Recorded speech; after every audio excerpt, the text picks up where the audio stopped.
Hello students and welcome on Cropcos Agri-EduTech platform. It gives me an immense pleasure to welcome you on my very first session of Fundamentals of Horticulture Hort 111.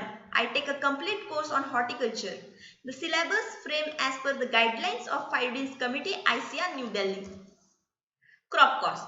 Cropcos is one of the largest online agri-edutech platform for the agriculture education and examinations. It helps students to prepare for the state agriculture, horticulture, sericulture, fishery department exams. It also helpful for the students for the preparing for the IBPS AFO, NABARD, FCI and also PG entrance exams like ICR, JRF, SRF. तो जिन student ने अभी तक हमारा channel subscribe नहीं किया please subscribe our Cropcos Agri EduTech and also join our Telegram channel. I am Dr. Sneha Suresh Patil. I completed my MSc Agri and PhD degree from Mahatma Phule Krishi Vidyapeeth Rahuri.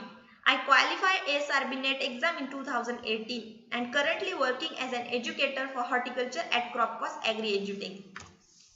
This is our expert team. Professor Abhishek Pal sir for the soil science, Professor Praveen Munde sir for the agriculture economics. I specially focus on the horticulture.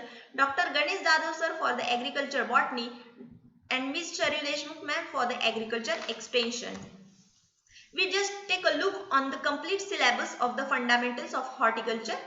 First of all, what is meant by horticulture? Its definition, branches, scope and importance, then horticulture and botanical classification, climate and soil for the horticulture crops, then plant propagation methods, propagating structures, principles of orchard establishment, principles and methods of training and pruning, juvenility, flower bud differentiation, fertilization and parthenocarpy, then kitchen gardening, types of gardens, medicinal and aromatic plants, spices and condiments, then use of plant bioregulators in horticulture. In today's session, I cover these points. Today, this is our introductory lectures. We cover only the basic points of the horticulture and from the next session, we cover all the topics point wise. In today's topic, I cover what is horticulture, what is the definition, its branches, then scope and importance in national economy, then role of vitamins and minerals in human body. The word horticulture. The word horticulture जो है ये 17th century में आया गया है. तो horticulture derived from the Latin word. Hortus means enclosure, that means garden, and culture means cultivation. तो in simple language में हम बोल सकते हैं तो हॉर्टिकल्चर मीन्स क्या होता है तो कल्टीवेशन होता है गार्डन क्रॉप्स का. ओके लेकिन एग्जाम में साइंटिफिक डेफिनेशन पूछते हैं क्या है डेफिनेशन. तो हॉर्टिकल्चर क्या होता है तो हॉर्टिकल्चर में हम फ्रूट्स, वेजिटेबल, फ्लावर क्रॉप्स, उसके बाद spices, condiments and plantation crop in सभी का कल्टीवेशन करते हैं. इसको हम हॉर्टिकल्चर बोलते हैं. तो scientific definition of horticulture is the science art of growing fruits, vegetables, flowers and spices, condiments, plantation crops. Okay तो जो हॉर्टिकल्चर वर्ड है ये फर्स्ट कंसीव्ड किया है पीटर लॉरेनबर्ग ने.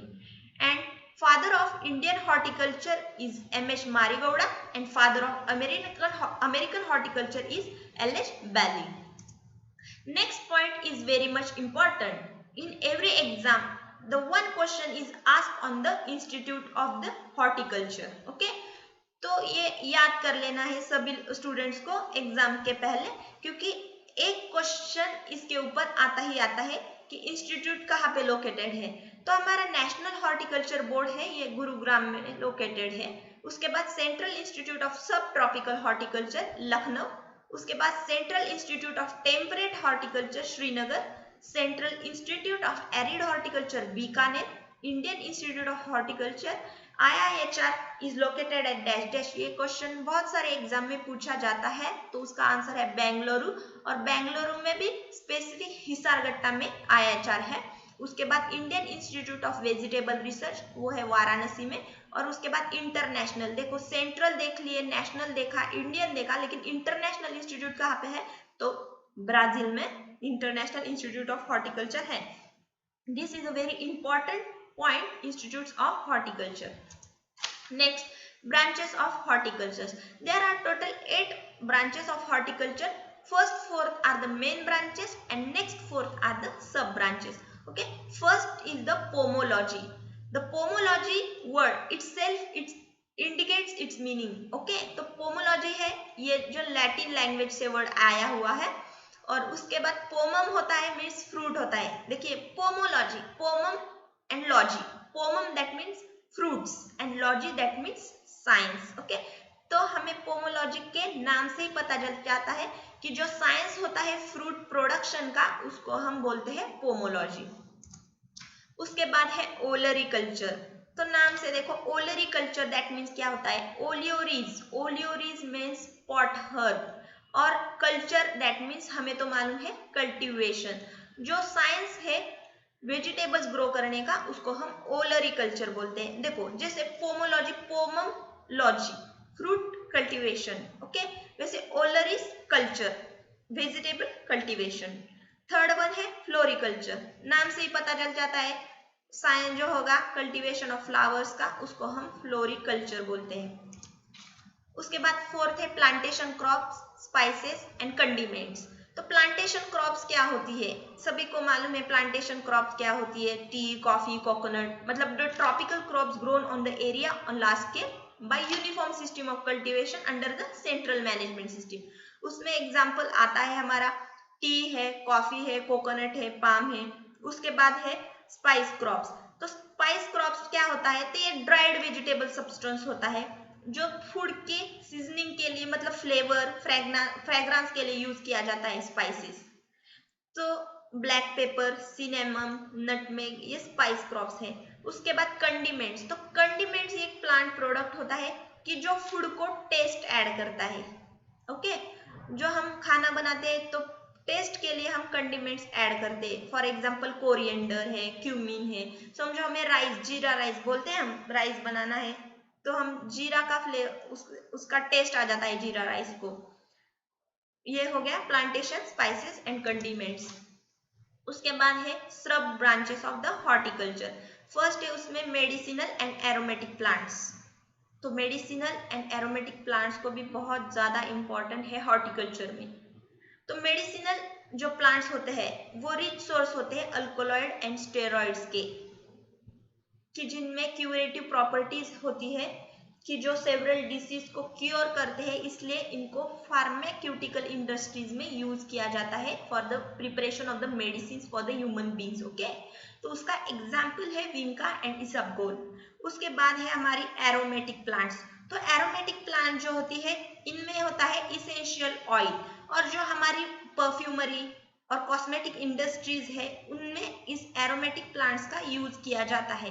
फॉर एग्जाम्पल होता है लेमन ग्रास, पाचोली. हमें मालूम है एरोमेटिक प्लांट्स में इसेंशियल ऑयल होता है. अगर हमें मच्छर काटते हो तो हम उधर सिट्रोनेला ग्रास का जो ऑयल मिलता है वो लगा लिए स्किन पे तो मच्छर नहीं काटते. ऐसे बहुत सारे एरोमेटिक प्लांट्स के यूज होते हैं. उसके बाद है ऑर्नामेंटल गार्डनिंग. ऑर्नामेंटल गार्डनिंग एक ब्रांच है हॉर्टिकल्चर का.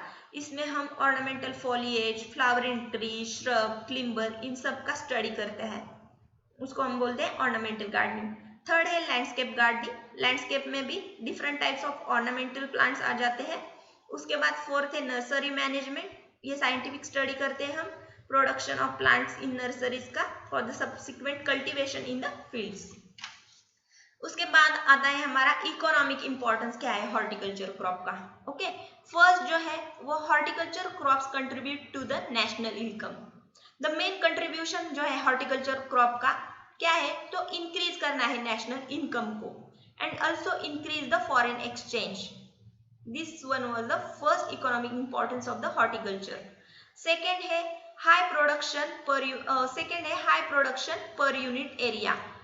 तो हॉर्टिकल्चर क्रॉप्स क्या है, तो horticulture crops give a high production per unit area as compare to the cereals and pulses.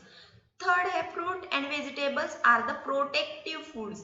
Fruit and vegetable को हम प्रोटेक्टिव फूड्स क्यों बोलते हैं, तो क्योंकि फ्रूट और वेजिटेबल ये रिचेस्ट सोर्स होती है विटामिन और मिनरल्स की, और जो हमारी ह्यूमन बॉडी को नेसेसरी है, इसलिए हम फ्रूट और वेजिटेबल को प्रोटेक्टिव फूड बोलते हैं. उसके बाद है source of income throughout the year.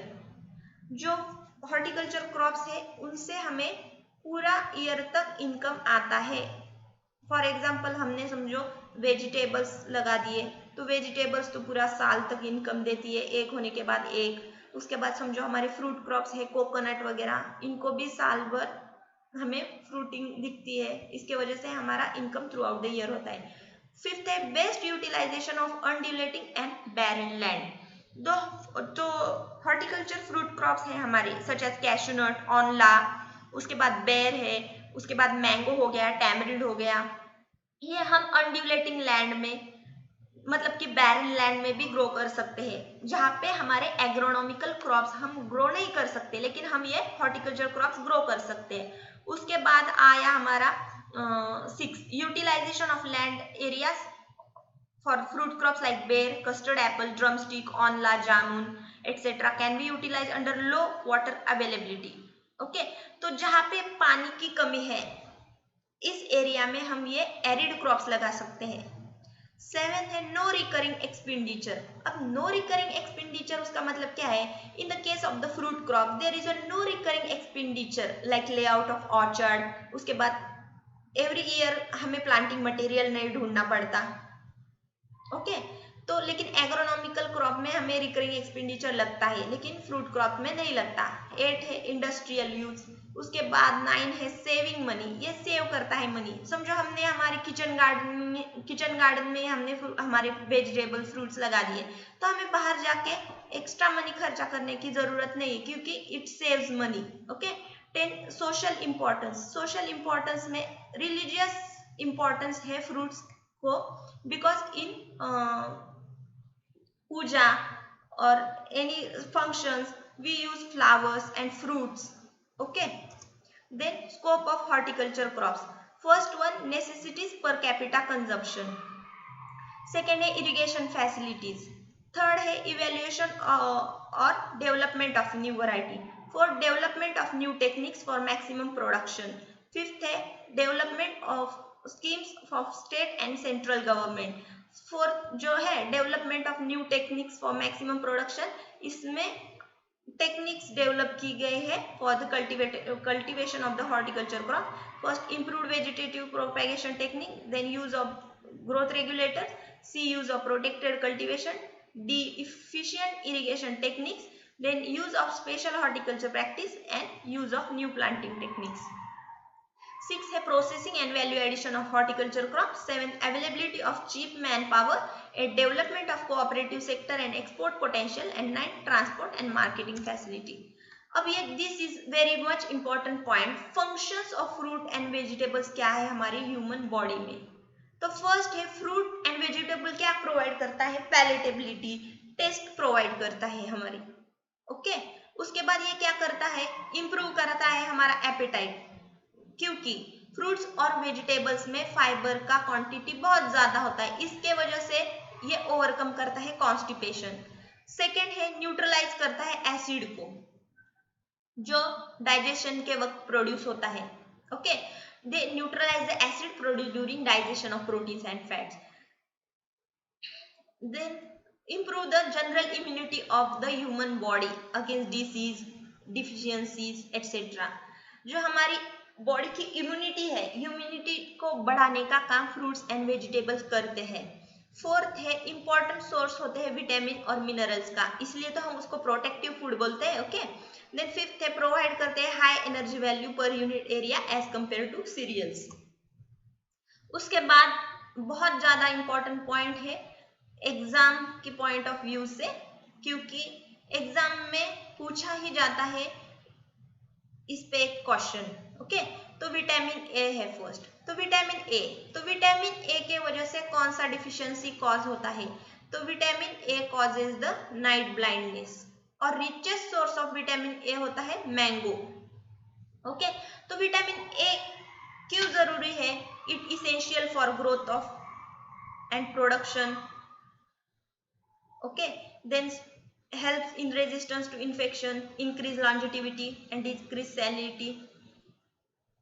उसके बाद है विटामिन B1। तो विटामिन B1 जो है ये इसेंशियल है for maintenance of good appetite, normal digestion, उसके बाद नेसेसिटी फॉर द ग्रोथ, और इसका जो डिफिशियंसी है वो कॉज करता है बेरी बेरी। याद रख लेना विटामिन ए का डिफिशियंसी कॉज करता है नाइट ब्लाइंडनेस। उसके बाद विटामिन बी 1 का डिफिशियंसी कॉज करता है बेरी, और इसका रिचेस्ट सोर्स जो है विटामिन बी 1 का वो है वॉलनट। ओके, उसके बाद है हमारा vitamin B 2। Vitamin B two deficiency causes pellagra. उसका उसका रिचेस्ट सोर्स है बेल। इस चार्ट में ये तो याद कर लेना कि what is the deficiency causes and what is the richest source of that vitamin. Okay, the functions are not very much important in exam, but deficiency causes and richest source is important. Vitamin A deficiency causes night blindness, vitamin B1 deficiency causes beriberi, and vitamin B2 deficiency causes pellagra. And keep in mind that vitamin A का richest source जो होता है वो mango होता है। Okay, vitamin B का richest source walnut होता है और विटामिन बी 2 का रिचेस्ट सोर्स बेल होता है। एग्जाम में पूछा जाता है इस पे एक क्वेश्चन। उसके बाद है विटामिन सी। तो विटामिन सी जो है उसका एग्जाम में विटामिन सी पे ज्यादा पूछा जाने वाला क्वेश्चन क्या है, डिफिशियंसी कॉज। तो उसका आंसर है स्कर्वी। और उसके बाद richest source of vitamin C, तो बारबेडोस चेरी। हमें बहुत लोगों को लगता है कि आंवला ये विटामिन सी का रिचेस्ट सोर्स है, लेकिन नहीं, आंवला से भी ज्यादा बारबेडोस चेरी में विटामिन सी ज्यादा होता है। ओके, उसके बाद है कैल्शियम। कैल्शियम के वजह से रिकेट्स कॉज होता है। तो स्टूडेंट्स हमेशा कंफ्यूजन करते हैं, कैल्शियम के वजह से स्कर्वी होता है या रिकेट्स होता है। तो कैल्शियम के वजह से मतलब डिफिशियंसी कॉजेस रिकेट्स, ये याद कर लेना। उसके बाद है फॉस्फोरस। फॉस्फोरस जो है वो essential for the cell multiplication of bones and soft tissues. And उसका रिचेस्ट सोर्स होता है wood apple, avocado, date, pomegranate. उसके बाद है iron. Iron act as oxygen carrier in the body, और आयरन का रिचेस्ट सोर्स होता है karonda. In exam ask on that point richest source of iron. तो कोरोंदा जो है हमारा रिचेस्ट सोर्स होता है आयरन का। उसके बाद प्रोटीन। प्रोटीन तो हमें मालूम है for the body growth and formation and maintenance of body growth, proteins are very much important. West Indian cherry, avocado are the sources of the protein. Okay, these are the some important questions asked in the previous year. First one, India is known as a home of dash dash. तो जो spices and medicinal plants है उसको हम home of India बोलते हैं उनका। Okay, उसके बाद है international institute of horticulture is situated at. तो इंटरनेशनल हॉर्टिकल्चर इंस्टीट्यूट जो है वो सिचुएटेड है ब्राजील में। थर्ड वन है विटामिन ए। तो विटामिन ए हमें मालूम है क्या कॉज करता है, तो नाइट ब्लाइंडनेस। फोर्थ क्वेश्चन है deficiency of calcium causes, we know that rickets. These are the some important questions asked in the previous exam. Thank you friends. We will meet on my next session. Thank you.